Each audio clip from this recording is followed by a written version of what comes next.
तो बुद्ध धर्म में जिस प्रकार आप काया से, वाणी से या मन से, इन तीनों से आप किस प्रकार से कर्म करते हैं, इन यही कर्म काया, वाणी और मन के कर्मों से जिस प्रकार से आप बाहर अपने आप को दिखाते हैं, उसी से आपको आपकी बुद्धिस्ट होने की पहचान पता चलती है। यदि व्यक्ति अपने शरीर और वाणी के कर्म को शुद्ध कर लिया तो सारी समस्या खत्म हो जाएगा।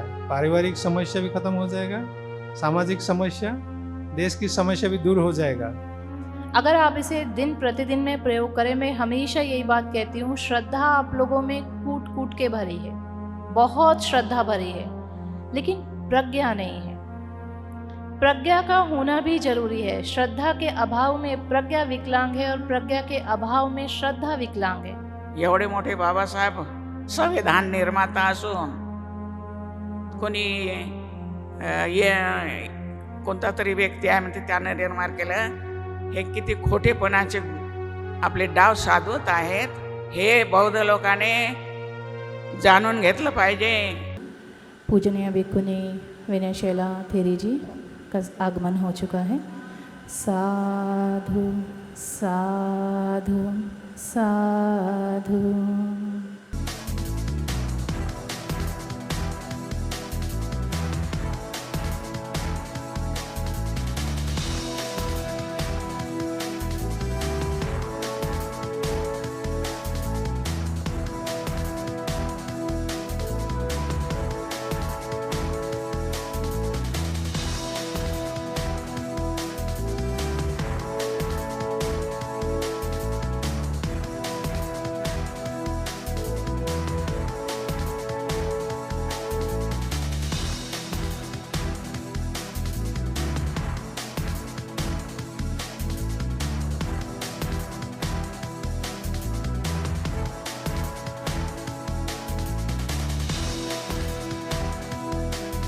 समस्त महापुरुषों को, महामानवों को मेरा वंदन। यहाँ मंच पर उपस्थित पूजनीय भदंत वन्ना स्वामी महाथेरो जी एवं उनके परम पूजनीय पावन संघ का मैं बहुत बहुत स्वागत करती हूँ और त्रिबार वंदन करती हूँ। समस्त भिक्खुनी संघ को भी मेरा वंदन, मैत्री, नमो बुद्धाय। यहाँ सब उपासक और उपासिकाएं जो आज इस सुंदर वातावरण में उपस्थित हुए हैं। मैं जानती हूँ कार्यक्रम का समय 2 बजे था और अब लगभग 3 बज गए हैं। कार्यक्रम देरी क्यों होती है? क्योंकि हमें ऐसा लगता है कि नागपुर के लोग समय पर कभी कोई काम नहीं करते हैं। नागपुर के ज़्यादातर सभी कार्यक्रम देरी से शुरू होते हैं। हमने 3 बजे का कार्यक्रम रखना था, लेकिन हमें लगा कि 2 बजे का समय डालेंगे तो 3 बजे तक लोग आएंगे, तब शुरू होगा। पर मुझे ऐसा लगता है कि अब उपासक उपासिकाएं बदलने लगे हैं। धम्म श्रवण की जो इच्छा उत्पन्न होती है वो इतनी तीव्र है कि 2 बजे भी देरी हो गई। लगता है 1 बजे से लोग आना शुरू हो गए थे। जो मैंने आकर देखा तो बहुत सारे लोग 1 बजे से आ गए थे। तो बहुत बहुत साधुवाद है आप सभी का समय पर आने के लिए।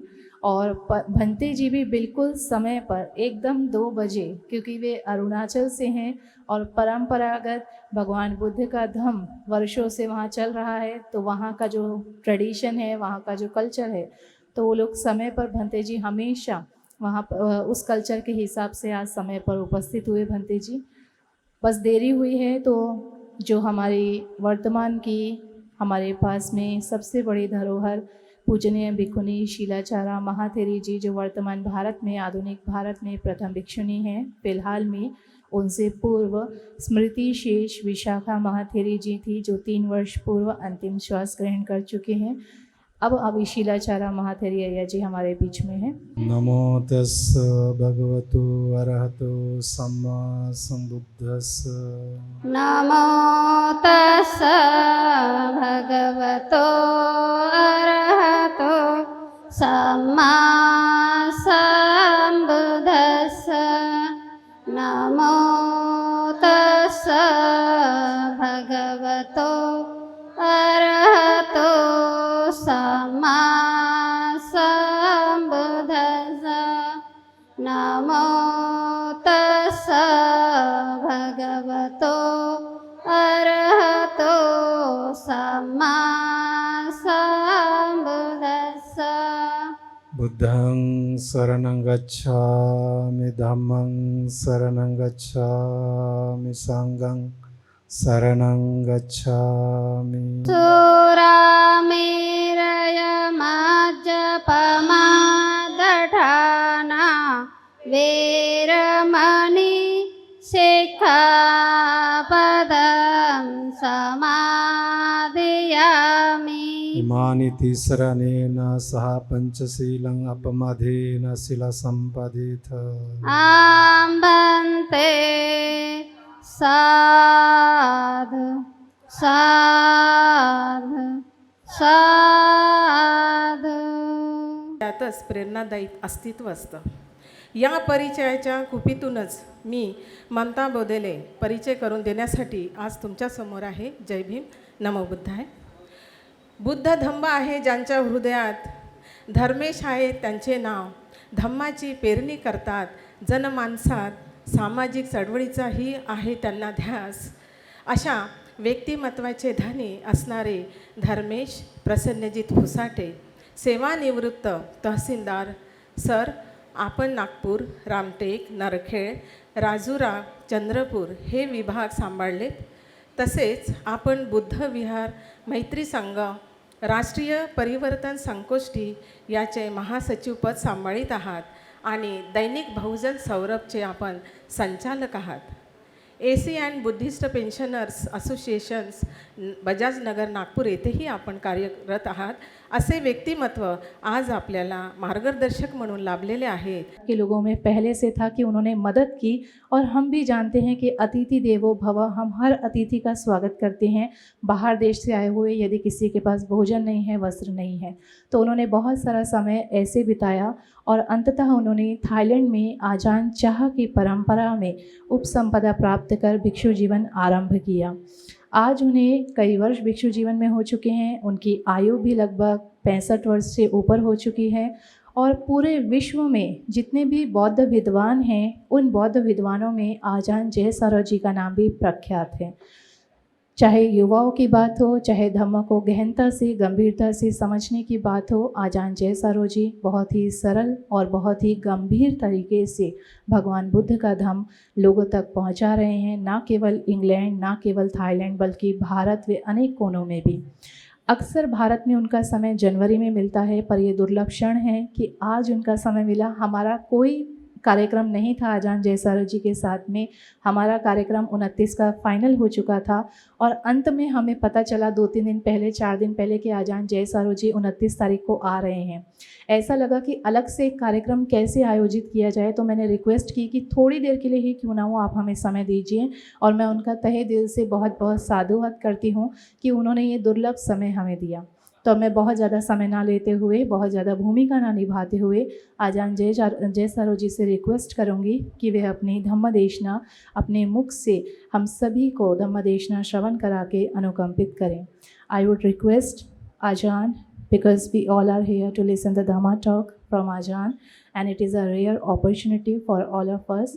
So I would request you to please start the Dhamma talk and bless all of us. Venerable members of the Sangha and all the upasika, laymen, laywomen gathered here today, I'm very happy to have this opportunity to meet with you all. समस्त भिक्षु भिक्षुनी, उपासक उपासिकाएं, आज मैं बहुत प्रसन्न हूँ आप सभी को देखकर और इस अवसर पर आपके साथ धम्म साझा करके मुझे बहुत प्रसन्नता हो रही है.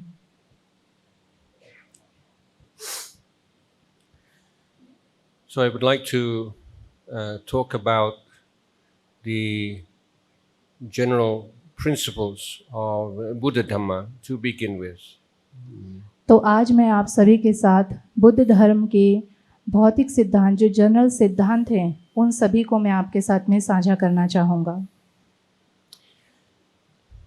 In so many areas of life, people throughout the world see so many things through Western eyes. हम अपने भौतिक जीवन में सभी संसार के सभी लोग भौतिक जीवन में हम अपनी आँखों से बहुत सारी भौतिक वस्तुओं को देखते हैं। In technical, scientific matters, this is not really a problem. और तकनीकी और वैज्ञानिक दृष्टिकोण से भी हम लोग चीज़ों को देखते हैं। But in the matters of human life, human culture, and religion, it is a serious matter. परंतु धर्म का जो विषय है वो एक गंभीर विषय है। Well, if we look at Buddhism through Western eyes, we cannot understand Buddhism correctly, and we will lose out, we will lack many of the benefits of having taken refuge in Buddha, Dhamma, and Sangha. तो जिस प्रकार हम अलग अलग दृष्टिकोण से भगवान बुद्ध के धर्म को देखते हैं, तो यदि आप भगवान बुद्ध के धर्म को पश्चिमी सभ्यता के दृष्टिकोण से देखेंगे तो आप भगवान बुद्ध धर्म के मौलिक जो सिद्धांत है उसके बहुत सारे तत्वों को समझ नहीं पाएंगे या उन्हें खो देंगे। So Western idea of religion is you have a book and you believe in the teachings in the book. And those religions emphasize faith to such a degree that the word faith and religion are used interchangeably. तो यदि हम किसी भी पश्चिमी सभ्यता या पश्चिमी लेखक के द्वारा लिखी गई धर्म की किताब को पढ़ते हैं और उसमें से वो धर्म को जानने का प्रयास करेंगे तो हम उसमें देखेंगे कि धर्म को और श्रद्धा को एक आपस में इंटरचेंज जैसा वो दिखाया गया है, धर्म और श्रद्धा को। Buddhism, Buddha Dhamma, is not a belief system religion. It is an education system religion. भगवान बुद्ध का धर्म एक धार्मिक तरीके से चलने वाला धर्म नहीं है, बल्कि यह एक शैक्षिक तरीके से चलने वाला धर्म है जिसमें शिक्षा जरूरी है। If we look at Buddhism as a collection of beliefs, then we will not derive true benefit from the Buddhist teachings. तो यदि हम इस तरीके से बुद्ध धर्म को देखेंगे तो हम लोगों को भगवान बुद्ध के धर्म से मिलने वाले लाभ हम कभी भी नहीं ले पाएंगे। Buddhism is not about what you believe so much as how you act, how you speak, how you use your mind, your acts of body, speech, and mind. This is how you express your identity as a Buddhist. तो बुद्ध धर्म में जिस प्रकार आप काया से, वाणी से या मन से, इन तीनों से आप किस प्रकार से कर्म करते हैं, इन यही कर्म काया, वाणी और मन के कर्मों से जिस प्रकार से आप बाहर अपने आप को दिखाते हैं, उसी से आपको आपकी बुद्धिस्ट होने की पहचान पता चलती है। So one of the weaknesses of the belief system religion is division. There is always a division between people who believe what I believe and people who do not. तो हमेशा हर भिन्न भिन्न प्रकार के लोग होते हैं। कुछ लोग ऐसे हैं जो विश्वास करते हैं और कुछ लोग ऐसे हैं जो विश्वास नहीं रखते हैं। कुछ लोग ऐसे हैं कि आप जैसी श्रद्धा रखते हैं वैसा मैं नहीं रखता। तो इस प्रकार अलग अलग रूप से श्रद्धा रखने वाले या विश्वास रखने वाले लोग होते हैं। And Buddha Dhamma, Buddhist teaching, is a truly universal religion. We have metta and karuna not only for people of our race, people who look like us, people who have the same beliefs as us, but we have this wonderful phrase, sabbe satta, all sentient beings in every realm. विश्व में अलग अलग प्रकार के लोग हैं, आप और हम अलग हैं, लेकिन भगवान बुद्ध का धर्म वैश्विक स्तर पर विश्वव्यापी है, यूनिवर्सल है। यहाँ पर करुणा और मैत्री जैसे अभ्यास करने के लिए बहुत ही सुंदर गुण हैं।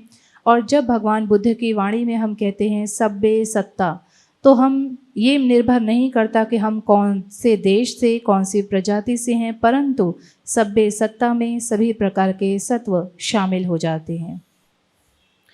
So it's easy to love and be kind to people who are the same as you. But in Buddha Dhamma, we extend that love and compassion to all beings, even beings that we don't like, beings who have treated us badly. We make no distinction. तो ये आसान है कि हम लोग अपने आसपास के लोगों के प्रति करुणा और मैत्री करें, परंतु भगवान बुद्ध के धर्म में जब हम जिस प्रकार से सभ्य सत्ता सभी सत्वों की बात करते हैं, तो हम सभी सत्वों के प्रति वही करुणा और मैत्री करते हैं।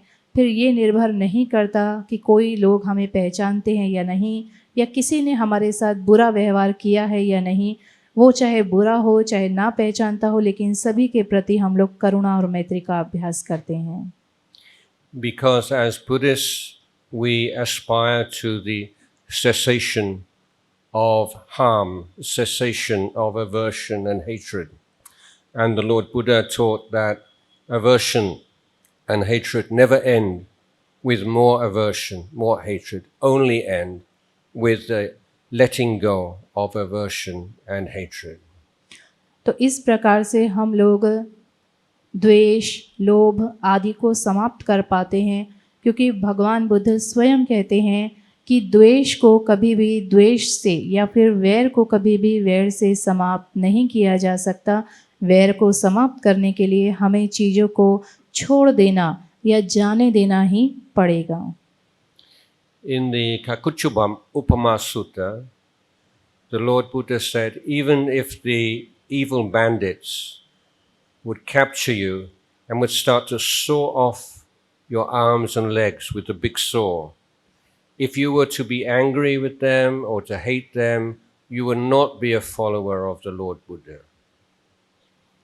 तो भगवान बुद्ध कच्छुपमा सुत्त में कहते हैं कि जिस प्रकार घाव होते हैं और घाव में बहुत सारी पट्टियां बंधी हों, और उसे देखकर अगर हम लोगों को गुस्सा आता है, हम लोगों के मन में द्वेष उत्पन्न होता है, तो हम लोग भगवान बुद्ध के शिष्य नहीं हैं। So many Buddhists, they do the metta meditation and say, may all beings be happy, may all beings be well, except for him, or except for her, or except for that group. But if you have an exception, it's not metta, it's false metta. तो जिस प्रकार हम लोग भगवान बुद्ध के धम्म में मैत्री का अभ्यास करते हैं, मैत्री का ध्यान करते हैं, तो हम लोग कहते हैं कि सभी सत्व सुखी हों, सभी प्राणी सुखी हों, सभी का मंगल हो। परंतु यदि हम ऐसा कहें कि सभी प्राणी सुखी हों, लेकिन वो एक व्यक्ति कभी सुखी ना हो या एक महिला कभी सुखी ना हो जिसके प्रति भी हमारा द्वेष है, यदि हम उसको याद करके कहते हैं कि वो व्यक्ति कभी सुखी ना हो, बाकी सब सुखी हों, तो ये हमारी मैत्री का ध्यान गलत ध्यान है, हम लोग गलत प्रकार से ध्यान कर रहे हैं। And someone who has developed this metta and the Brahmaviharas is a most wonderful human being.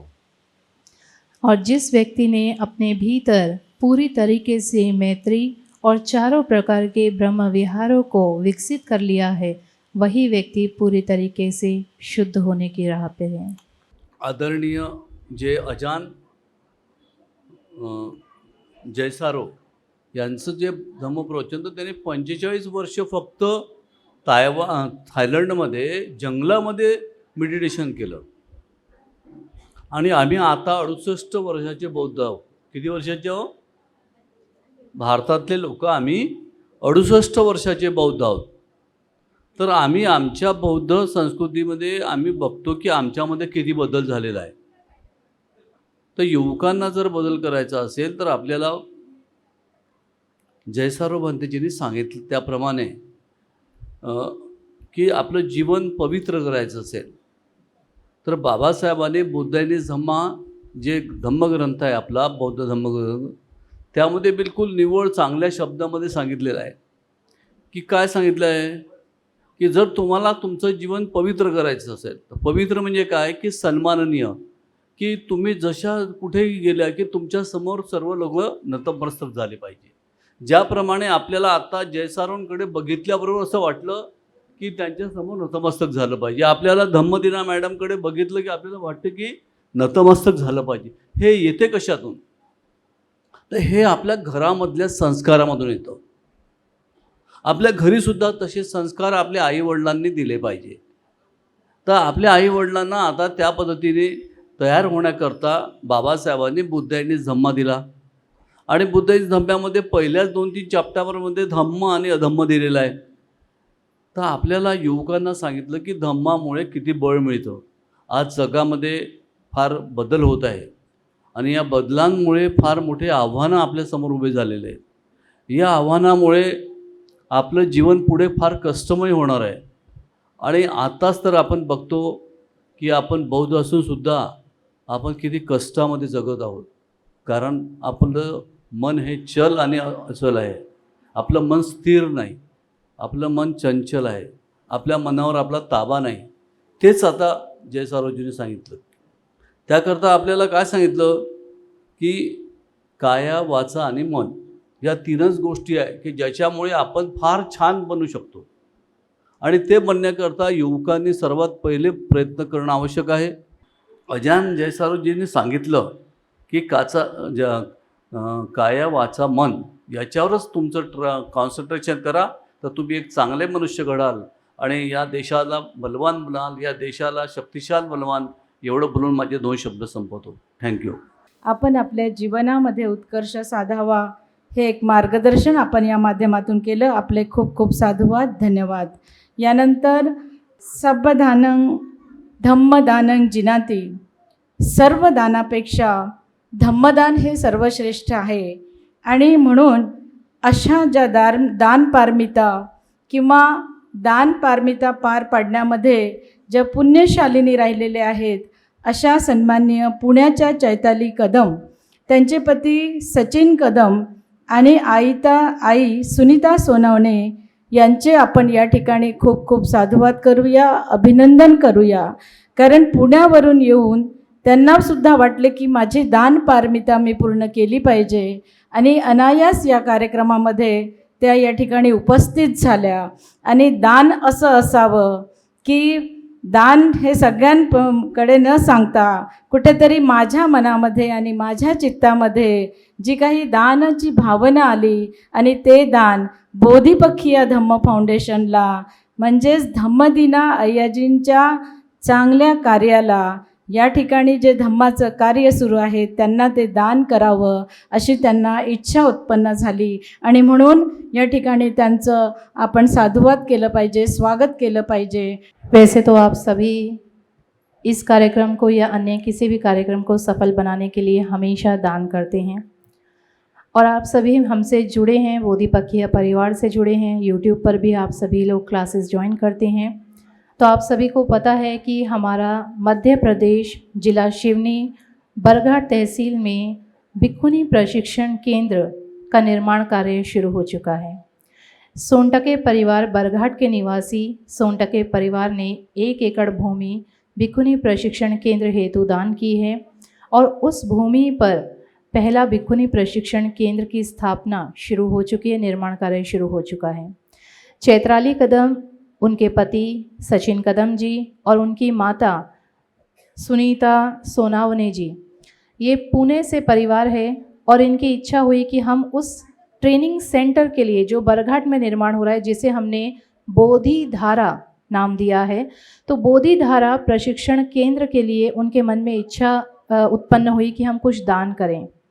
अब आप लोगों के मन में बोधिधारा को दान करने के लिए जब इच्छा उत्पन्न होगी तो क्या उत्पन्न होगी?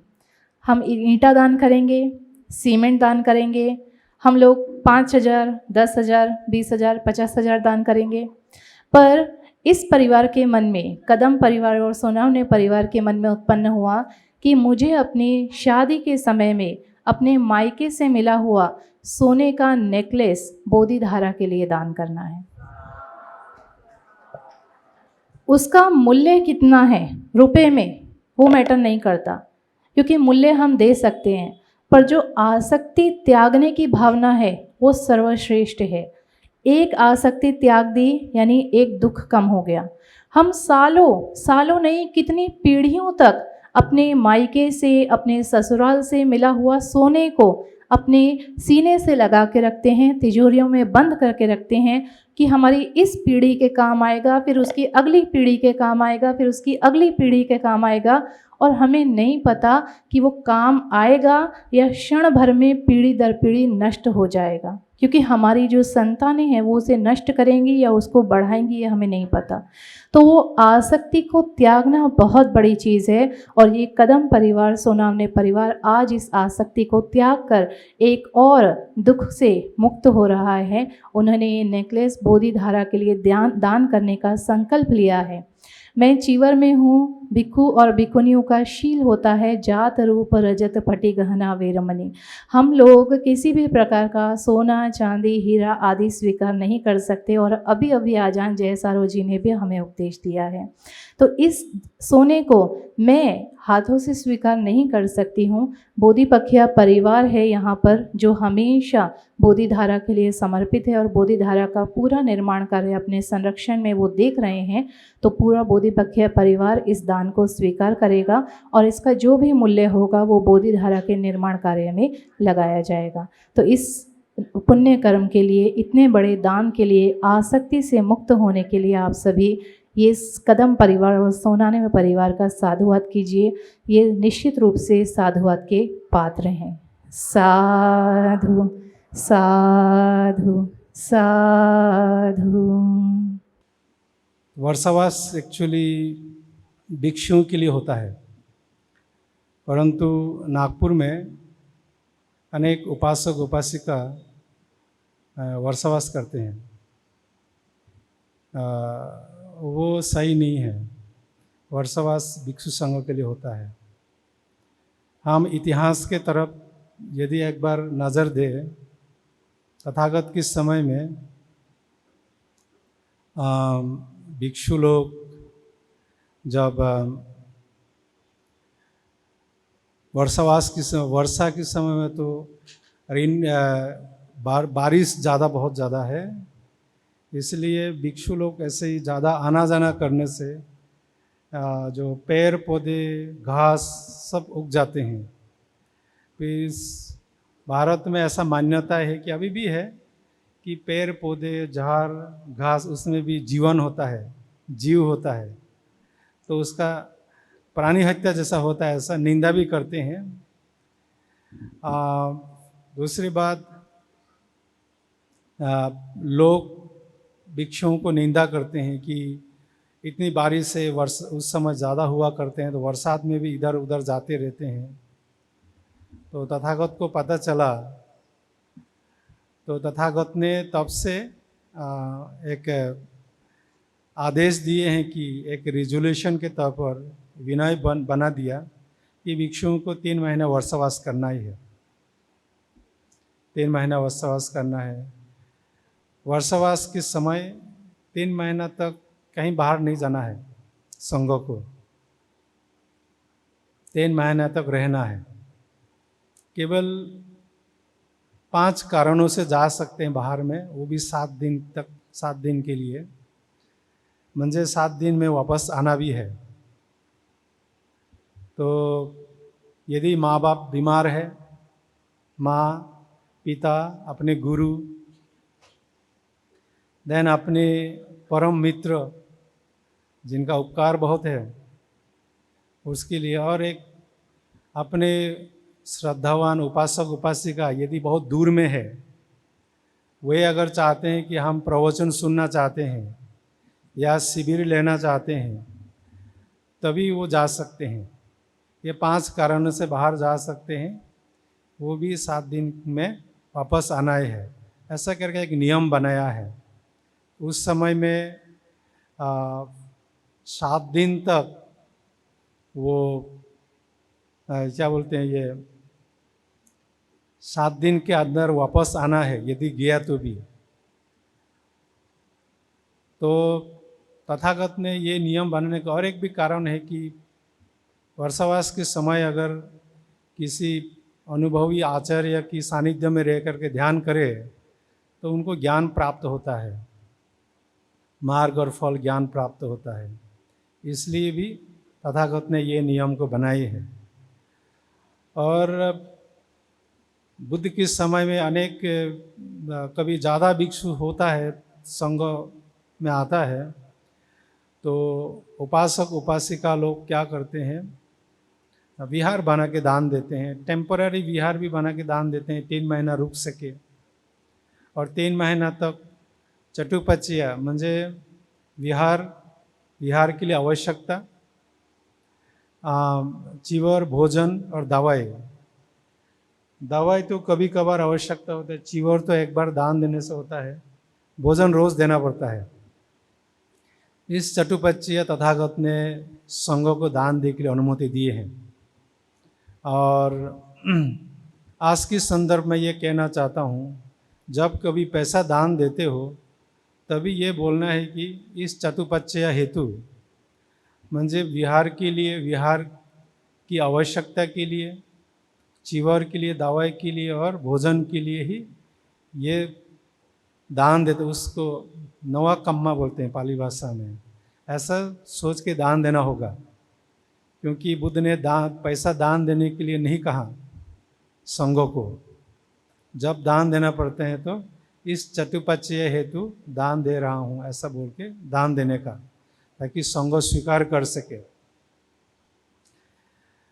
तो उपासक उपासिकाओं को संघों की सेवा की मौका मिलता है, और संघों की सेवा करने के लिए स्टार्टिंग डे से करते हैं। जैसे म्यांमार में और हमारी उधर वर्षावास स्टार्टिंग होता है तो उसी दिन चीवर दान देता है। वर्षावास की चीवर, वर्षावास का फूलों से स्वागत करके वर्षावास का चीवर दान देता है कि इसी चीवर को धारण करके, पहन करके वर्षावास कीजिए बोल के चीवर दान देते हैं। ऐसा परंपरा है। उपासक उपासिका का कार्य है कि ये चीवर दान देना है, वर्षावास की चीवर, वर्षावास करने वाला भिक्षुओं के लिए, संघों के लिए। देन चटुपच्चय, उसमें बाकी जो आवश्यकता है वो दान दे सकते हैं।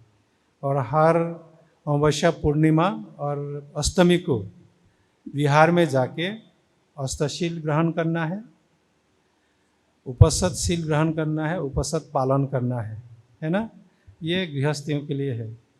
तो लोग, आज एक जन ने पूछा सुबह सुबह, हम भी इस साल वर्षावास करेंगे, एक उपासिका ने बोला तुम वर्षावास नहीं कर सकते हो। तो जो भी हो, इसमें कोई गलत नहीं है, जानकारी नहीं है, इसलिए हम लोग जानकारी दे रहे हैं। अपॉर्चुनिटी है कि इस संघों की सेवा करने के लिए वर्षावास के वक्त। अब भिक्षु वर्षावास के वक्त, भिक्षु जब वर्षावास करते हैं तो क्या लाभ होता है? चीवर दान देते हैं, भोजन दान देते हैं, क्या लाभ होता है?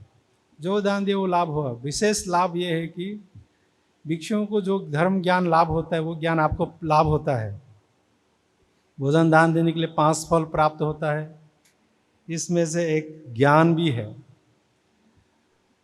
तो संघ भोजन ग्रहण करने के बाद तो आपके चीवर ग्रहण करके, चीवर पहन के वो क्या करते हैं, वितराग विद्वेष वितमोह, ये होने के लिए पराक्रम करते हैं, वीर्य करते हैं, ध्यान करते हैं।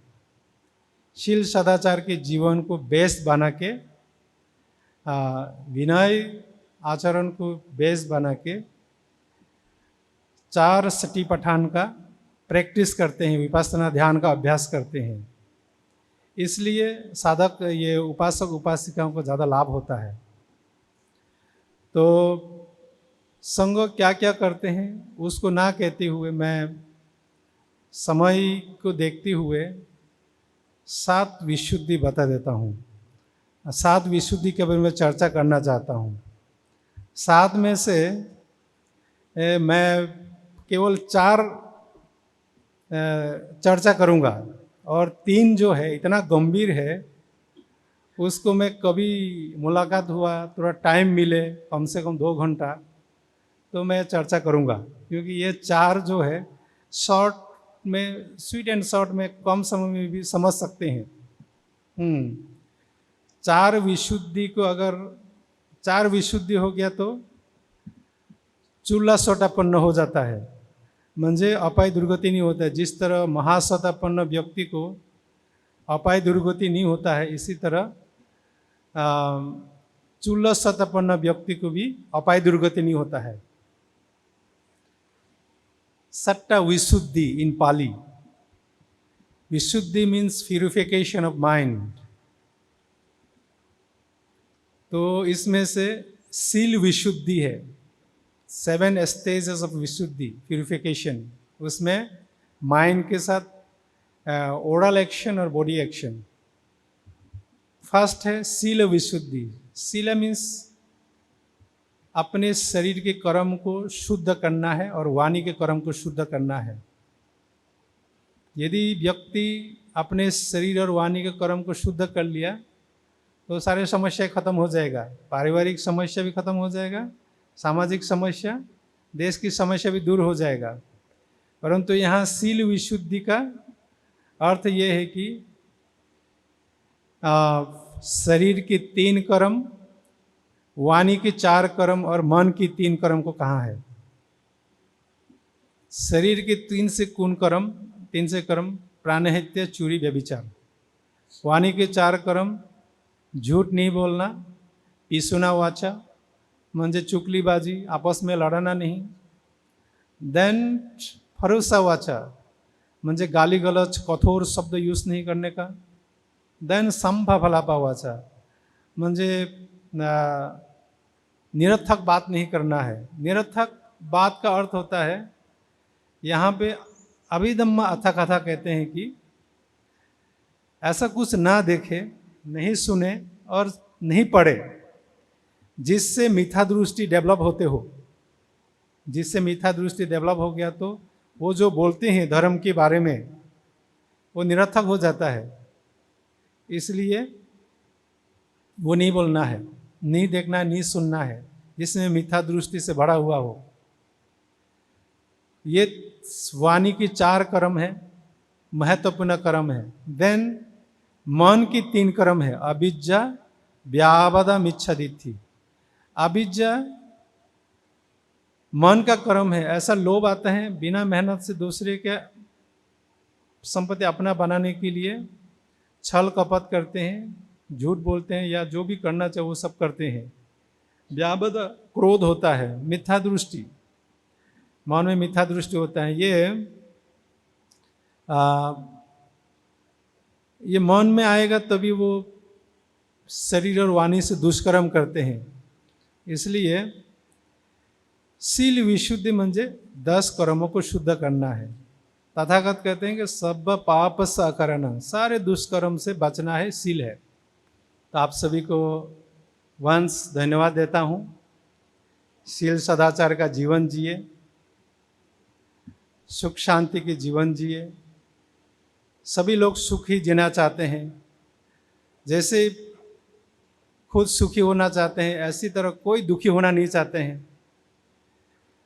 जैसे हमें पसंद नहीं आता, किसी को भी वो दुख पसंद नहीं आता। इसलिए ऐसा कोई बर्ताव, ऐसा कोई कार्य ना करे जिससे अन्य व्यक्ति का हानि हो। इसमें ध्यान रखिएगा। बुद्धिस्ट बने हैं, आचरण से बुद्धिस्ट बनना है। बुद्धिस्ट बनने के लिए श्रद्धा पर्याप्त नहीं है, प्रज्ञा की आवश्यकता है। कोई व्यक्ति अगर कुछ बनता है बुद्धिस्ट के अलावा तो श्रद्धा ही पर्याप्त है। यहाँ तो बौद्ध बनने के लिए प्रज्ञा की आवश्यकता है। श्रद्धा और प्रज्ञा दोनों तुल्यबल होना चाहिए, तभी वो बुद्धिस्ट बन सकते हैं।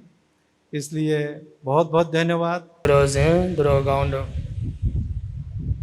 Uzendo Anevie Yadama Anang Miapie, Biobia, Hobia Bima Piebare Ero Wibadana Longango, Jusa Ato Jade Yogi Drosen de Bashiga Mesuin Ruri Dwelebe, Assembly Bazi, Surene Tapie Wibadana Dea Ato de Kama ချမ်းသာလွယ်ကူသောအားထုတ်နည်းဖြစ်အောင်ဣန္ဒြေညီမတရားရဆိုတဲ့ခေါင်းစဉ်ဖြင့်ဦးဇင်းတို့အနေငယ်ဟောပြောပြသပေးမှာဖြစ်ပါတယ် आप सभी को धन्यवाद देना चाहता हूँ। समय की भी पाबंदी है, इसलिए कम समय में क्या बोलूँ मैं सोच रहा था, परंतु मैंने सोचा है कि कोई यहाँ विपस्सी साधक हो तो उनके लिए कम समय में 2 शब्द में भी कुछ लाभ हो सकते हैं। इसलिए इंद्रिय अगर स्थिर शांत होगा, यदि इंद्रिय स्थिर शांत होगा तभी सद्धम्म का ज्ञान, मार्ग और फल ज्ञान प्राप्त होता है। इस संदर्भ में 2 शब्द बोलना चाहता हूँ। အဲ့တော့ဝိပဿနာတရားအားထုတ်ကြတဲ့အခါမှာယောဂီတို့အတွက်ဣန္ဒြေတရား5ပါးရှိပါတယ်အဲ့ဒီဣန္ဒြေ5ပါးဆိုတာကသတ္တိန္ဒြေဝိရိယဣန္ဒြေသတ္တိန္ဒြေသမ္မာဒိန္ဒြေပညိန္ဒြေဆိုပြီးတော့ဣန္ဒြေ5ပါးရှိပါတယ် विपस्सी साधकों को 5 इंद्रियों के संपन्न होना चाहिए। कौन से 5 इंद्रिय है? वो है श्रद्धा इंद्रिय, वीर्य का इंद्रिय, वीर्य का इंद्र, सटी का इंद्रिय, प्रज्ञा का इंद्रिय और समाधि का इंद्रिय है। အဲ့ဒီဣန္ဒြေ5ပါးထဲမှာသတ္တိန္ဒြေဆိုတဲ့တတိတရားကတော့မိမိတို့ဘယ်ရေးဘယ်ကိစ္စမဆိုလောက်ကင်ဆောင်ရွက်တဲ့အခါမှာသူမပါရင်မပြီးတဲ့အတွက်အမြဲတမ်းသူ့ကိုတတိထားပြီးတော့ကြိုးစားအားထုတ်ရပါတယ် इसमें 5 इंद्रियों में से एक है सती इंद्रिय। वो सती इंद्रिय हर कार्य में इस सती जागरूकता जो है हर क्षण जो है ध्यान करने के लिए ये इसका अति आवश्यकता है। इसके सटी म्हणजे जागरूकता के बिना ध्यान होना संभव नहीं है। အဲ့တော့ဉာဏ်နဲ့ဣန္ဒြေ4ပါးကတော့နှစ်တွဲထားပေးရမယ် और जो 4 इंद्रिय जो उसको 2 जोड़ा में ही भाग किए गए हैं। အဲ့တော့နံပါတ်1ကသတ္တိန္ဒြေနဲ့ပညိန္ဒြေ नंबर 1 श्रद्धा इंद्रिय और प्रज्ञा का इंद्रिय, ये एक जोड़ा है। နံပါတ်2ကဝိရိယဣန္ဒြေနဲ့သမာဓိန္ဒြေတဲ့ दूसरे जो है वीर्य इंद्रिय और समाधि का इंद्रिय। အဲ့လိုအတွဲနဲ့တွဲထားပြီးတော့သူတို့ဒီညီမြအောင်မိမိတို့ကရှုမှတ်ပွားများအားထုတ်ပေးရမှာဖြစ်ပါတယ် इस 2 जोड़ा को दोनों जोड़ा में तुल्य बल के साथ ध्यान करना होगा। इसमें अगर एक अंग अगर एक इंद्रिय अगर कमी पड़ गया है तो ध्यान प्राप्त का संभव नहीं है। နံပါတ်1ကသတ္တိန္ဒြေနဲ့ပညိန္ဒြေတဲ့ नंबर 1 श्रद्धा इंद्रिय और प्रज्ञा का इंद्रिय है। အဲ့မှာတရားကိုထုတ်ယူတဲ့အခါကျတော့သတ္တိန္ဒြေကသတ္တာပညိန္ဒြေကပညာဒီလိုရပါတယ် श्रद्धा इंद्रिय यानी श्रद्धा का इंद्रिय, प्रज्ञा इंद्रिय मीन्स प्रज्ञा का इंद्रिय। အဲ့ဒီမှာသတ္တာဆိုတာကယုံကြည်မှုပညာဆိုတာကတော့အသိပညာပေါ့ श्रद्धा म्हणजे 3 रत्न के प्रति श्रद्धा समर्पित होना, अपने कर्म को और कर्म के फलों को, और प्रज्ञा मीन्स ज्ञान होता है। အဲ့ဒီသတ္တာနဲ့ပညာညီညွတ်အောင်မိမိတို့ကကျင့်ဆောင်နိုင်မှအစဉ်ပြေပါလိမ့်မယ် श्रद्धा और प्रज्ञा दोनों तुल्य बल होगा तभी साधना में ज्ञान प्राप्ति होता है। အဲ့တော့သတ္တာလွန်ခဲ့ပညာနဲ့အလွဲယုံကြည်သည်သတ္တာတရားကလွန်ခဲ့ပြီးတော့ပညာကနည်းပါးရင်ယုံကြည်မှုတွေလွဲမှားတတ်ပါတယ် तो श्रद्धा तो बहुत है पर प्रज्ञा नहीं है तो उसकी जो है शरण गमन है, जो आचरण है वो गलत हो जाएगा। အဲ့ဒီယုံကြည်မှုလွဲမှားပြီဆိုရင်သူတော်ကောင်းတို့အားထုတ်တဲ့တရားအလောက်ကဘယ်လို့မှအဆင်ပြေမှာမဟုတ်ပါဘူး और उस समझ अगर गलत हो गया है, गलत आचरण करने लगेंगे तब ध्यान करके कुछ लाभ नहीं हो सकता। मार्गदर्शन की आवश्यकता है और आपको मेहनत करने की आवश्यकता है उसमें। इसलिए सिट इन और वॉक इन दोनों इसलिए करना जरूरी है कि ये चारों जो है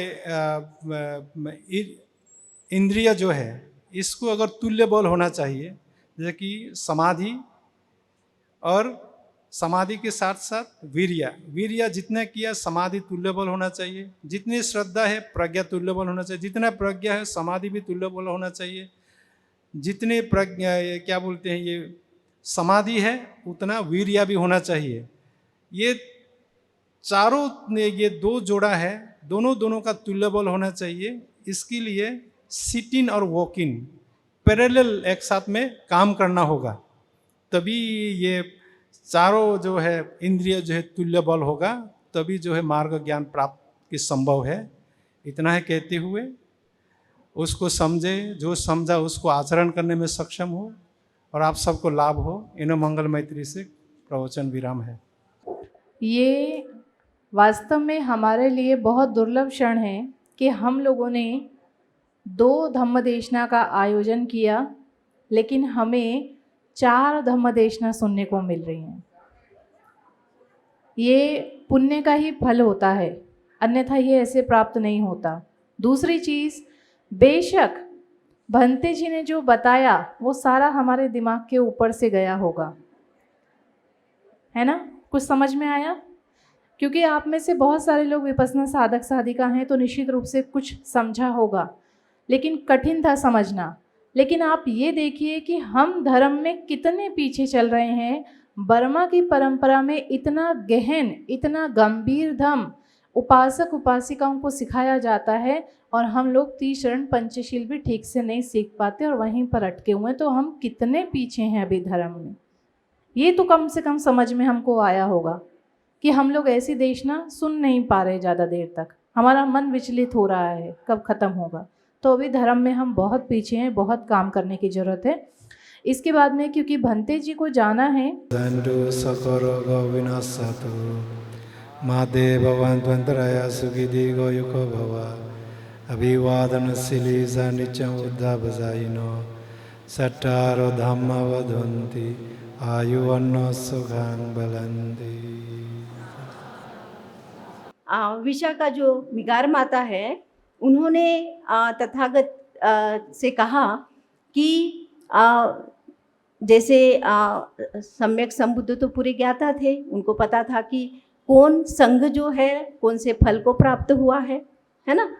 तो जैसे वर्षवास में संघ जैसे बाहर जाता है और संघ जब वापस आएगा तथागत को वंदन करने, तो उस वक्त कोई संघ कहेगा कि जो भिक्खु है, एक भिक्खु की मृत्यु हो गई, एक जो वर्षवास के लिए गए थे, तो वो उनको क्या फल प्राप्त हुआ था?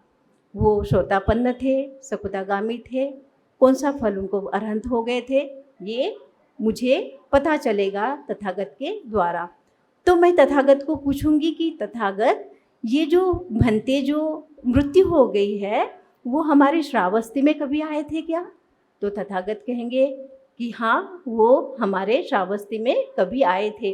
तो जब श्रावस्ती में वो आए थे तो निश्चित ही उन्होंने जो 8 वर मांगे थे, वो 8 वर में से कोई ना कोई वर उन्होंने उसका लिया होगा, यानी दिया होगा। जैसे 8 वर मांगे थे ना, उसमें से कुछ ना कुछ उन्होंने उस समय लिया होगा। तो वो जान के मेरे मन में, जो मेरा मन है, बहुत प्रसन्न होगा, प्रमोदित होगा। मेरी काया, ये जान के मेरी काया क्या होगी? शांत होगी। और मेरे इंद्रिय भी क्या होंगे? शांत होंगे। और मेरा चित्त भी बहुत शांत होगा और मेरी चित्त क्या है? समाधि में जाएगा। ये जान के जो है अपना विशाखा ने तथागत को वर मांगे। तो तथागत ने उसकी ये बातें सुन के बहुत अच्छा लगा कि उन्होंने वो साधुवाद दिया कि साधु साधु साधु विशाखे, जो आपने जो वर मांगे हैं निश्चित ही मैं उसको आपको देता हूँ करके। तो वो जो वर है 8 वर अय्या जी आपको पूरा डिटेल में बताएंगे अभी उसके बारे में। थोड़ा सा बस लास्ट में है कि समाप्ति के पहले मैं एक छोटा सा धम्मपद की गाथा कह के इसको विराम देती हूँ। यो हंग वेद हरो भिक्खु योनंजति बुद्ध शासने सो इमंग लोकंग पभासेति अबब्भा मुत्तो च चंदिमा। अर्थात जो भिक्खु अपनी छोटी उम्र से भगवान बुद्ध के उपदेश के अनुसार आचरण करने में लीन है या हो जाते हैं, वह इस संसार में अपने ज्ञान का प्रकाश फैलाते हैं। जैसे बादलों के बीच से निकला चंद्रमा आकाश में प्रकाशित होता है। सभी भिक्खुनी संघ को मेरा त्रिवार वंदन। साधु साधु साधु। खूप खूप साधुवाद मेहता चित्ताजी. कार्यक्रमाच्या सुरुवातीला थोडंसं कार्यक्रमामध्ये नियोजनाच्यामुळे आणि बंदेजी आल्यामुळे थोडंसं प्रास्ताविक राहिलं होतं. त्या बोधीपक्षीय फाउंडेशनच्या ज्येष्ठ सदस्य आहेत, अध्यक्ष आहेत. यानंतर या संपूर्ण देसनेचा वत्सका साटिकाच्या संदर्भामध्ये हा जो नवीन शब्द आलेला आहे आणि त्या नवीन शब्दाच्या संदर्भामध्ये या ठिकाणी मेहता चित्ताजींनी थोडा उकलण्याचा प्रयत्न केला, पण तरीसुद्धा त्याचा अर्थ काय आहे आणि कुठल्या अर्थाने ते दान केलं जातं, वर्षावासच्या कालावधीमध्येच संघाला, भिक्खुनी संघाला आणि भिक्खू संघाला हे का दान केलं जातं, या संदर्भामध्ये बोधीपक्षीय धम्म फाउंडेशनच्या फाउंडर धम्मदीना अय्याजी या आपल्याला या ठिकाणी धम्मदेसना देतील. आणि त्यानंतर आमच्या ज्या अध्यक्ष आहेत शीलाचारा महाथेरी, त्या आपलं अध्यक्षीय या ठिकाणी मार्गदर्शन केल्यानंतर संघदानानंतर या ठिकाणी या कार्यक्रमाची सांगता होईल. महाबोधी महाविहारचं जे आंदोलन आहे त्या आंदोलनामध्ये दोनदा त्या 50-50 लोकांच्या बसेस भरून नेलेल्या आहेत त्यांनी आणि तिथे दानसुद्धा केलेलं आहे. तर त्या आंदोलनामध्ये सुद्धा सक्रिय सहभाग आहे त्यांचा. डॉक्टर बाबासाहेब आंबेडकरांचं कार्य असो किंवा कुठले आंदोलन असो किंवा कुठलं मोर्चा असो, अय्याजी नक्कीच त्या मोर्चाला सुद्धा आंदोलनासुद्धा येतात. कारण की महाबोधीचा जो मोठा मोर्चा निघाला मागच्या वेळेस, तर त्या मोर्चामध्ये सुद्धा अय्याजी होत्या आणि असं त्यांचं कार्य फार अफाट आहे. आणि एवढं हे तर मी काहीच नाही सांगितलं, त्या फार चांगल्या पद्धतीनं हे कार्य करत आहेत. आणि आम्हाला नागपूर शहराला अशा, महाराष्ट्राला नागपूर शहराला अशा अय्याजी मिळालेल्या आहे. आम्ही स्वतःला भाग्यवान समजतो. यानंतर इथेच मी थांबते. यानंतरचं प्रवचन अय्याजी आपल्याला देतील, आदरणीय धम्मदीना अय्याजी. तो सधम्म देशना हम लोगों ने सुन ली है भंते जी के मुख से, आजान जय सारो जी के मुख से. अब विषय आता है वसिका साटिका. तो मुझे लगता है नागपुर ही नहीं, महाराष्ट्र और हमारे यूट्यूब पर भी जितने भी उपासक उपासिका इसको श्रवण कर रहे हैं, 99% लोगों के लिए वसिका साटिका एक नया विषय है. लेकिन ये बुद्ध की पुरातन काल से, बुद्ध के काल से चला आ रहा कोई नया विषय नहीं है, बहुत पुराना विषय है, लेकिन हमें पता ही नहीं है. भंते जी ने एक कल्चर बताया वर्षावास में आपको क्या करना है. वर्षावास जब शुरू होता है तो सभी लोग संघ को दान करते हैं. परंपरागत बौद्ध देशों में सभी लोग संघ को चीवर दान करते हैं. पहले चीवर दान करते हैं कि वर्षावास में संघ वही चीवर का प्रयोग करेगा. तो संघ क्या करता है, जब आषाढ़ पूर्णिमा होती है तो आषाढ़ पूर्णिमा के दिन में हम लोग एक संकल्प करते हैं. संकल्प करके हम लोग हर चीज़ का संकल्प करते हैं कि वर्षावास में मेरी सीमा यहाँ से यहाँ तक है, मैं इस सीमा से बाहर नहीं जाऊँगा. बहुत इमरजेंसी होने पर 7 दिन के लिए बाहर जा सकते हैं, वो भंते जी ने आपको बताया.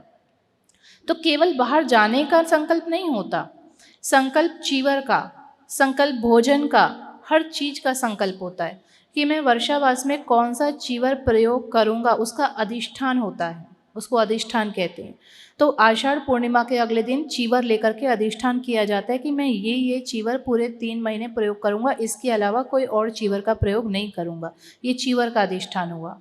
विहार का अधिष्ठान, सीमा का अधिष्ठान लेते हैं, चीवर का अधिष्ठान लेते हैं, ड्यूटीज़ बांटी जाती है कि अगर 4 भिक्षु 5 भिक्षु या 4 भिक्षुनी 5 भिक्षुनी एक साथ वर्षावास कर रही हैं तो कौन सी भिक्षुनी की क्या ड्यूटी होगी। एक भिक्षु जो है साफ़ सफाई का ध्यान रखेगा, दूसरा भिक्षु जो दैनिक जीवन की चीज़ें हैं अगर कुछ ख़त्म हो रहा है तो उसका ध्यान रखेगा। तो ऐसे ड्यूटीज़ बांटी जाती हैं, वो भी एक अधिष्ठान होता है। तो ये प्रॉपर परंपरागत तरीका है, संघ का वर्षावास है, आपका वर्षावास नहीं है ना, संघ का वर्षावास है। इसके बाद में उपोसत, उपासक उपासिका उपोसत पकड़ते हैं। अब यहाँ आप कहते हैं उपोसत पकड़ते हैं, अब पकड़ते हैं कैसे पकड़ते हैं तो नहीं समझ में आता। फिर एक परंपरा चली 1.25 महीने का पकड़ते हैं। अब ये 1.25 महीने का कॉन्सेप्ट कहाँ से आया, क्योंकि बौद्ध ग्रंथों में या बौद्ध देशों में कहीं 1.25 महीने का कॉन्सेप्ट नहीं है। ये आपके सम्यक संकल्प पर निर्भर करता है। जैसे संघ ने अधिष्ठान लिया ऐसे ही आपको भी वर्षावास में एक अधिष्ठान लेना होता है कि हमारे पास में बाकी के 9 महीने में संघ उपलब्ध नहीं हो पाता, क्योंकि संघ देशनाओं के लिए इधर उधर सब जगह जाता है। बहुजन हिताय बहुजन सिखाए के लिए चरत भिक्खवे चारिकं जो भगवान ने उपदेश दिया, लेकिन 3 महीने में आपको एक विहार में संघ उपलब्ध हो पाता है। और 3 महीने में संघ उपलब्ध है तो आपको उपोसत पालन करने की, गलती हो गई तो क्षमा याचना करने की, दान करने की, धम्म श्रवण करने की, ये सारी संधियाँ जल्दी उपलब्ध, बहुत आसानी से उपलब्ध होती हैं। बाकी 9 महीने में उपलब्ध होना दुर्लभ होता है।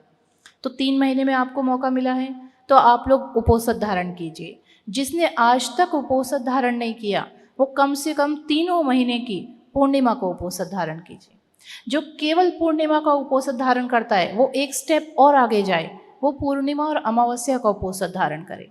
जो पूर्णिमा और अमावस्या का करता है वो साथ में अष्टमी का भी धारण करे, मतलब एक स्टेप आगे जाना है। वर्षावास में हमें क्या करना है, जहाँ हम स्थिर हो गए हैं धर्म में उससे हमें एक कदम आगे बढ़ना है। जो 4 उपोसत धारण करते हैं हर महीने में वो 1 सप्ताह का उपोसत धारण करें। जो 1 सप्ताह का आसानी से कर लेते हैं वो अपने आप को चैलेंज करके 2 सप्ताह का करें, मतलब उसकी अवधि बढ़ानी है। दान करते हैं तो एक संकल्प, हर महीने में मैं 1 बार हर वर्षावास में दान करता हूँ, इस बार मैं 2 बार दान करूँगा। 3 बार करते हैं तो इस बार मैं 4 बार दान करूँगा। भोजन को अगर संघ को आमंत्रित करते तो हर बार 2 भिक्षु को बुलाते हैं या 2 भिक्षुणी को बुलाते हैं तो इस बार मैं 3 भिक्षुणी को बुलाऊंगा। हमारी प्रमोशन होना चाहिए। प्रमोशन समझते हैं ना, हम लोग हर साल सरकार हमारा महंगाई भत्ता बढ़ाती है ना, महंगाई का प्रमोशन हो रहा है, हमारी सैलरी का भी प्रमोशन हो रहा है, हमारे काम भी बढ़ते जा रहे हैं, बच्चों की फीस भी हर साल बढ़ रही है, बच्चों की क्लास भी हर साल बढ़ रही है, मतलब हर साल कुछ ना कुछ प्रमोशन हो रहा है ना। तो ऐसे ही धर्म में भी प्रमोशन होना चाहिए। हर वर्षावास में आपका थोड़ा सा ही क्यों ना हो लेकिन प्रमोशन होना चाहिए। पिछले वर्षावास में हम क्या करते थे उसकी अपेक्षा यहाँ 1 स्टेप प्रमोशन होना चाहिए। तो एक ये सम्यक संकल्प होना चाहिए आपका। तो संघ को चीवर दान किया जाता है आषाढ़ पूर्णिमा के दिन, अगले दिन जब वर्षावास। अच्छा, हम लोगों में ये भी एक भ्रांति है कि वर्षावास जो है वो कब शुरू होता है, आषाढ़ पूर्णिमा को। हमें ऐसा लगता है, नहीं, आषाढ़ पूर्णिमा को आषाढ़ पूर्णिमा ही होती है, गुरु पूर्णिमा होती है पूरे विश्व में गुरु पूर्णिमा के नाम से, यानी यहाँ तक कि अलग संप्रदायों में भी गुरु पूर्णिमा के नाम से मनाया जाता है। भगवान पहली बार गुरु बने, शिष्य बनाए। लेकिन वर्षावास आषाढ़ पूर्णिमा के अगले दिन से शुरू होता है। आषाढ़ पूर्णिमा को पूर्णिमा ही रहती है, लेकिन वर्षावास में वास करना जो शुरू होता है वो उसके अगले दिन से शुरू होता है। तो 10 तारीख की पूर्णिमा है, 11 तारीख से वर्षावास शुरू होगा, उसी दिन से नहीं। तो ये भी हमें ध्यान रखने वाली बातें हैं। इसके बाद वर्षावास शुरू होने से पहले एक चीज़ और आती है दान करने के लिए, वो आता है वसिका साटिका। अब ये क्या है? वसिका साटिका की जो परंपरा शुरू हुई वो कहाँ से हुई, पहले वो मैं बताती हूँ आपको। भगवान के काल में आपने विशाखा मिगार माता, अभी मेहता चित्ता ने आपको बताया, विशाखा मिगार माता की एक बहुत सुंदर घटना है, आप सभी ने सुनी होगी, इसलिए मैं उसको डिटेल में नहीं बोलूँगी, मैं ब्रीफ में बोलूँगी कि विशाखा मिगार माता ने श्रावस्ती में भगवान और भिक्षु संघ पधारे और विशाखा मिगार माता ने घर पर भोजन दान की व्यवस्था की, आमंत्रण दिया।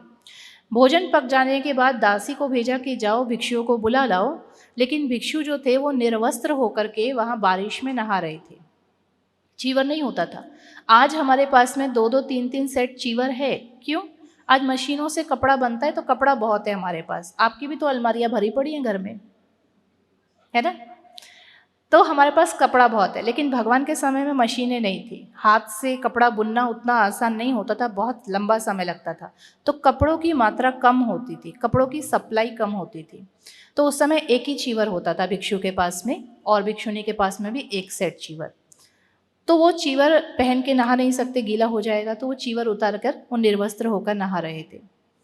जब दासी जाती है तो दासी देखती है कि वहाँ तो भिक्षु है ही नहीं। क्यों? क्योंकि जो नहा रहे हैं वो निर्वस्त्र हैं, और निर्वस्त्र आजीवक संप्रदाय जो थे वो निर्वस्त्र रहा करते थे। दासी जाती है और विशाखा को कहती है कि वहाँ तो भिक्षु है ही नहीं, वहाँ तो आजीवक लोग हैं।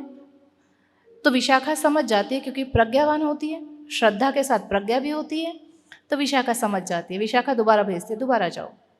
तब तक भिक्षु नहा चुके होते हैं और नहाकर अपनी अपनी कुटी में होते हैं। तो वो जाती है, दासी देखती है बाहर तो कोई भी नहीं दिख रहा विहार में। फिर जाती है, विशाखा को बोलती है वहाँ तो कोई भी नहीं है। विशाखा फिर समझती है, फिर तीसरी बार भेजती है, तब दासी को भिक्षु नजर आते हैं। तो वो भिक्षुओं को आमंत्रण करके, भगवान को आमंत्रण करके जाते हैं। अब चाहे विश्वास हो या ना हो, पर त्रिपिटक ग्रंथों में कि उस समय बहुत बारिश हो रही थी, कीचड़ थी, इसलिए भगवान अपनी अभिज्ञा से वायु मार्ग से विशाखा माता के घर पहुंचते हैं अरहंत भिक्षुओं के साथ। पहुंचने के बाद भोजन दान होता है। भोजन के बाद विशाखा माता 8 वरदान मांगती है। 8 वरदान कौन से? सबसे पहला कि मैं भिक्षुओं को वर्षावास में वसिका साटिका दान करना चाहती हूँ, ताकि भिक्षुओं को निर्वस्त्र ना नहाना पड़े। उस समय बाथरूम नहीं होते थे ना नहाने के लिए, तालाबों में, नदियों में नहाते थे। बारिश आ गई तो बारिश में नहा लिए। तो वसिका साटिका दान करना चाहती हूँ मैं भिक्षुओं को आजीवन। दूसरा, मैं आने वाले नए भिक्षुओं को, जो श्रावस्ती नगर में नए भिक्षु आएंगे, उनको मैं भोजन दान करूँगी। जो जाने वाले भिक्षु होंगे, जिस दिन उनको जाना होगा उस दिन मैं ही भोजन दान करूँगी। जो रोगी भिक्षु होगा उसको मैं भोजन दान करूँगी।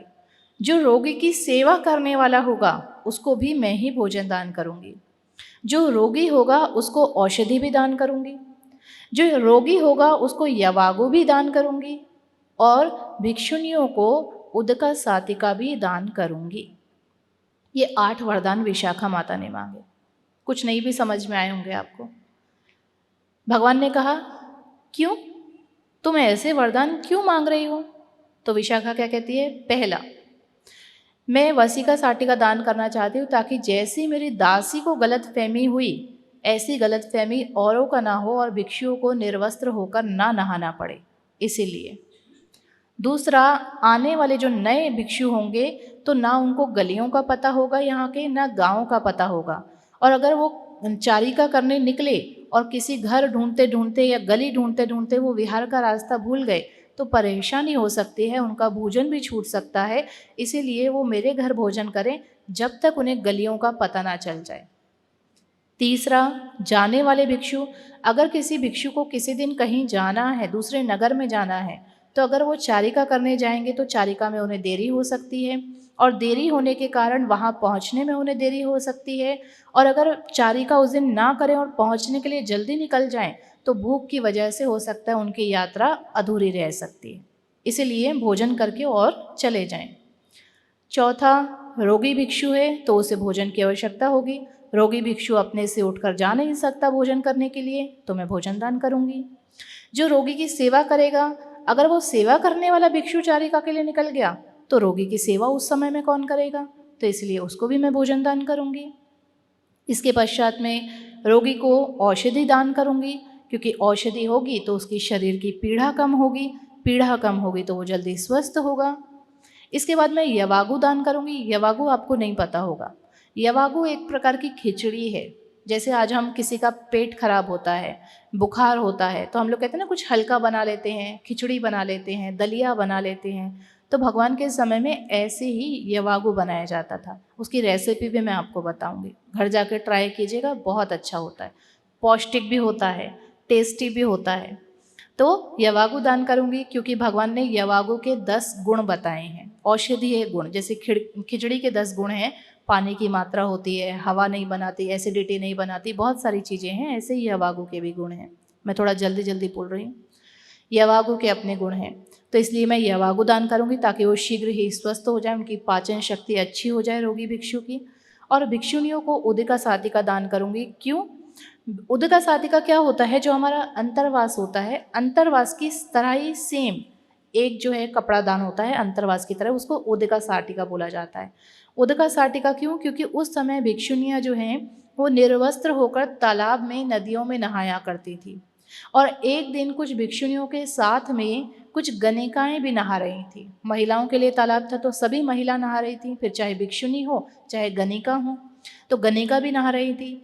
तो गणिका जो है वो भिक्षुणियों को क्रिटिसाइज करती हैं कि क्यों तुमने इस युवा अवस्था में ये गृह त्याग कर संन्यास धारण किया है, तुम हमारी तरह क्यों नहीं होती हो, गृहस्थ जीवन का सुख भोगो, पूरी युवा अवस्था गृहस्थ जीवन का, सांसारिकता का सुख भोगो, शारीरिक काम भोगों को, वासनाओं को पूरा करो, और अंत में जब वृद्ध अवस्था आएगी तब ये संन्यास धारण करना। तो उनके शरीर को देखकर वो ऐसा कहती हैं। तो इसीलिए विशाखा माता को लगा कि यदि उनका शरीर ढका रहेगा नहाते समय तालाब में या नदी में तो अच्छा रहेगा, ताकि गणिकाएँ इस तरह से उन्हें क्रिटिसाइज ना कर सके उनके शरीर के अंगों को लेकर। तो इसीलिए उन्होंने उदका साटिका का वरदान मांगा। तो ये 8 वरदान, कितने सुंदर वरदान मांगे। अब ये देखिए, अब इसमें सीखने वाली एक चीज़ कि जब भगवान ने उनसे पूछा कि तुम्हें ये 8 वरदान क्यों चाहिए, तो उसने अपने लिए कुछ नहीं मांगा। उसने किसके लिए? भिक्षुओं के लिए। हम भोजन दान करते हैं तो हमको ये होना चाहिए कि हम भोजन दान कर रहे हैं जिससे भिक्षु की भूख मिटेगी। हम भोजन दान कर रहे हैं तो हम श्रेष्ठ हो गए, ऐसा नहीं। विशाखा वरदान मांग रही है ताकि मैं श्रेष्ठ कहलाऊं, श्रेष्ठ उपासिका कहलाऊं, ऐसा नहीं। भिक्षुओं की क्या परेशानी है, भिक्षुनियों की क्या परेशानी है, उन्होंने जागरूक होकर प्रज्ञा से, विशाखा माता ने प्रज्ञा से उस परेशानी को समझा और उस परेशानी को समझकर उन्हें वो वरदान मांगा कि मुझे ये वरदान चाहिए। इससे पूर्व मैं अपनी देशना को समाप्त करती हूँ। और क्योंकि आप लोग बोधिपख्या से जुड़े हैं, ऑलरेडी आप जानते हैं कि बोधिपख्या के क्या कार्य हैं, परंतु फिर भी कुछ उपासक उपासिका नए हैं। तो हमारे बीच में हेमलता पांडुरंग अंबादे जी हैं जो हमारे बोधिपख्या की सदस्य हैं। वो एक 5 मिनट में आपको बताएंगे कि अब तक बोधिपख्या के क्या क्या कार्य हुए हैं, और अंत में अय्या जी के मार्गदर्शन के बाद में हम लोग इसको समाप्त करेंगे संगदान के साथ में। साधु साधु साधु। धम्म श्रवण करने के लिए अपना अमूल्य समय देने वाले उपासक और उपासिका को मैत्रीपूर्ण जय भीम। आज मैं बोधिपख्या धम्म फाउंडेशन के कार्यों के बारे में बात करने के लिए यहाँ उपस्थित हूँ। बोधिपख्या धम्म फाउंडेशन की स्थापना सर्वपरिचित माननीय अय्या जी धम्मदिना इनके अथक प्रयासों से सन 2022 में की गई। जब आँखों में अरमान लिया, मंजिल को अपना मान लिया, फिर मुश्किल क्या और आसान क्या, बस ठान लिया तो ठान लिया। इस तरीके से अय्या जी ने धम्मरथ को, धम्म ज्ञान को, भिक्षुणी संघ को विकसित, शिक्षित तथा अर्हन भिक्षुणी तैयार करना तथा अभिधम्मा को जन जन तक पहुँचाने की ठान लिया है। अय्या जी को कार्य करते करते महसूस हुआ कि भारत में भगवान बुद्ध के सद्धर्म में 4 स्तंभ है: भिक्षु, भिक्षुणी, उपासक और उपासिका। इनमें भिक्षु संघ पर्याप्त मात्रा में है, अच्छा कार्य कर रहे हैं। उपासक और उपासिका भी समय समय पर अपना कर्तव्य, जिम्मेदारी पूरे करते हैं, लेकिन चौथा स्तंभ भिक्षुणी बहुत कमज़ोर है और उस स्तंभ को मजबूत करना आवश्यक है। जब इस कमज़ोर कड़ी का कारण अय्या जी ने खोज निकाला तो पता चला कि सबसे पहले आवास की सुविधा, उपासक और उपासिका से मिलने वाले सहयोग से बहुत अधिक मात्रा में कम है। बाबा साहब स्वयं कहते हैं कि समाज की तरक्की को उस पैमाने पर नापा जाना चाहिए जिस समाज में महिलाओं की तरक्की के आधार पर समाज की तरक्की को नापा जा सकता है। इस आधार पर महिलाओं को शिक्षित और विकसित और उनका सर्वांगीण विकास करना जरूरी है। जमीन पर उतरकर कार्य करने के लिए, जन जन में मार्गदर्शन करने के लिए भिक्षु तथा भिक्षुणी संघ आवश्यक है। इस बात को जानकर माननीय अय्या जी ने धम्मा के उत्थान के लिए बोधिपकिया फाउंडेशन की निर्मित की है। फाउंडेशन का मुख्य उद्देश्य प्रशिक्षित भिक्षुणी संघ की स्थापना करना, ताकि महिलाओं का मानसिक, आध्यात्मिक एवं वैज्ञानिक विकास हो सके। दिन प्रतिदिन अभिधम्मा के अभ्यास से धम्मा को गंभीरता से समझने के लिए अभिधम्मा की अभी तक छिपी हुई शिक्षा को सरल तरीके से जनमानस तक पहुंचाना, लोगों को भगवान के सबसे गहन धम्म अभिधम्म ऑफलाइन ऑनलाइन पढ़ाना। दोनों उद्देश्यों की पूर्ति के लिए अभी तक बोधिपकिया फाउंडेशन ने 4 सामनेरी शिविर का आयोजन किया है। ना थके कभी पैर, ना थकी कभी हिम्मत हारी है, जज्बा है परिवर्तन का जिंदगी में, इसलिए सफ़र जारी है, इसलिए सफ़र जारी है। ऐसी हमारी अय्या जी ने परिवर्तन का जज्बा लेकर फाउंडेशन का उद्देश्य भिक्षुणी संघ को बढ़ाना, संघ को पुनर्जीवित करना। भगवान के समय जिस प्रकार भिक्षुणी संघ था, अरहंत भिक्षुणियाँ थी जिन्होंने न जाने कितने लोगों का उद्धार किया, उसी प्रकार का मजबूत भिक्षुणी संघ तैयार करना, ताकि समाज का सर्वांगीण विकास होकर धम्म अधिक लोगों तक पहुंचाया जा सकता है। आतापर्यंत सर्व भंतेजी लोकांनी साधनेवरच उपदेश दिला आहे। साधना करा, मेडिटेशन करा, चित्ताचा भाग, कायावाचा मनाचे 3 कर्म, 4 कर्म, अशा प्रकारे हे कम्म ही दादो कम्म योनी आपला धम्म असल्यामुळे देव आत्मा ईश्वर नाही आहे, कर्मप्रधान आहेत। त्याकरिता आपल्याला कर्म दुरुस्त करण्यासाठी बाबासाहेबांनी 22 प्रतिज्ञा दिल्या आहेत आणि भगवान बुद्धाने 5 सील दिले आहेत। हे उपासक उपासिकाला फार महत्त्वाचे विषय आहेत। आता आपण पाहत आहोत जगामध्ये काय चाललं आहे। एवढे मोठे बाबासाहेब संविधान निर्माता असून कोणी कोणता तरी व्यक्ती आहे म्हणते त्यानं निर्माण केलं, हे किती खोटेपणाचे आपले डाव साधवत आहेत, हे बौद्ध लोकांनी जाणून घेतलं पाहिजे। नाहीतर मनस्मृती आली तर तुमची काय धडगत नाही राहणार। कारण की हे आतापर्यंत आध्यात्मिक साधना आहे ते झालं, पण बाबासाहेबांच्या कष्टाला कसे नष्ट करण्याचा प्रयत्न करत आहेत हे बौद्ध लोकांनी समजून घेऊन या कार्यक्रमाला, बाबासाहेबांच्या कार्याला पुढे नेण्याकरिता यंग लोकांनीच पुढाकार घेतला पाहिजे आणि या बाबासाहेबांच्या कार्याचं कधीही गालबोट लावणार नाही अशा प्रकारे तुम्ही उपासक उपासिकाने दक्षता घेतली पाहिजे। आता अय्याजी म्हणाल्या मोठ्या माताजीचा सर्व काही सांगितलं आहे।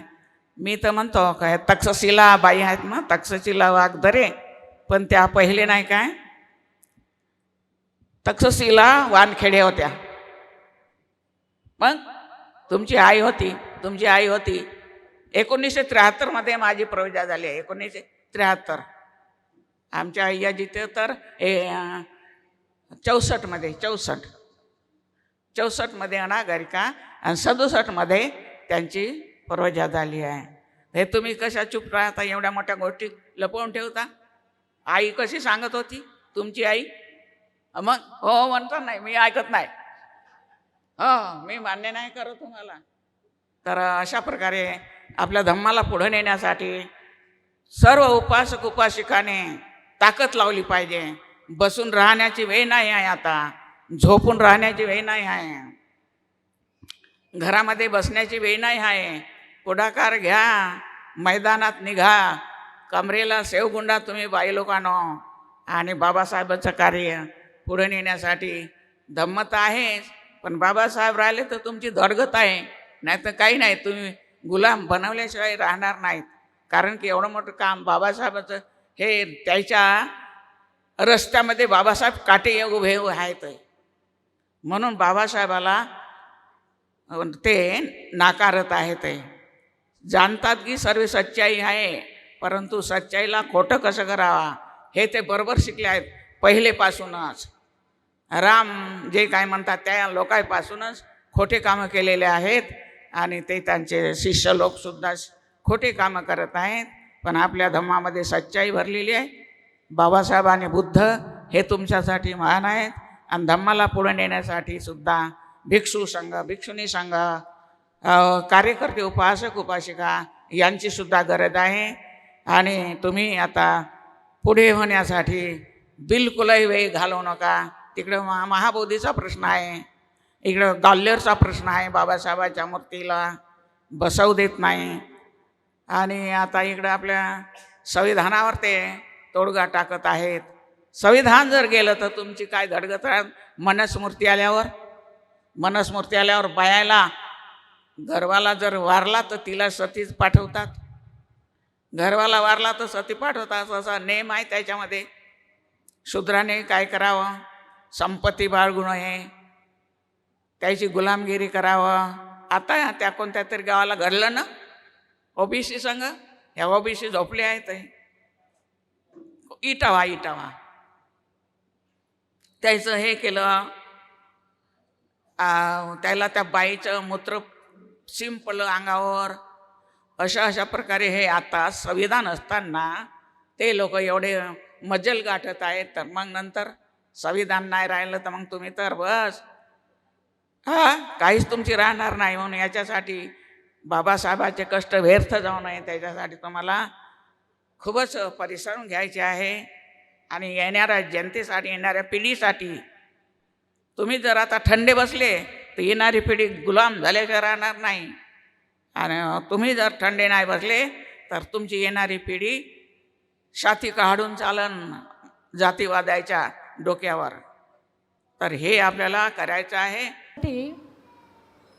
अध्यक्षीय भाषणावर भाष्य करायचं नसतं, पण आपण इतक्या वेळ अय्याजी बसल्या, तुम्ही बसल्या म्हणून आम्हाला सर्वांना ऊर्जा मिळत होती आणि त्या ऊर्जेने आम्ही सगळे भारावून गेलेले आहोत. आणि आपण भारतामधल्या दुसऱ्या उपसंपदा झालेल्या भिक्षुणी आहात, म्हणून आम्हा सर्वांना अतिशय गर्व आहे आपल्या बाबत. आणि अतिशय सुंदर असं आम्हाला मोलाचं मार्गदर्शन केलं, त्याबद्दल आपले खूप खूप साधुवाद. कार्यक्रम की अंतिम घड़ी आ चुकी है.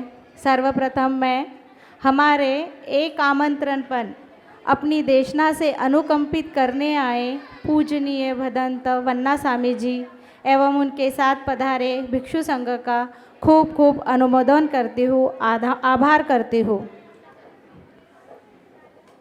साथ ही सर्वश्रेष्ठ पूजनीय भिक्खुनी शिलाजारा महाथेरी जी की अध्यक्षता में भिक्खुनी विनय शिलाथेरी, भिक्खुनी धम्मसुधा जी भी हमें अनुकंपित करने आए, उनका भी मैं खूब खूब आभार मानती हूँ और विश्वास रखती हूँ कि हमारे बोधिपकीय परिवार को आपका मार्गदर्शन एवं आशीर्वाद यूं ही प्राप्त होगा.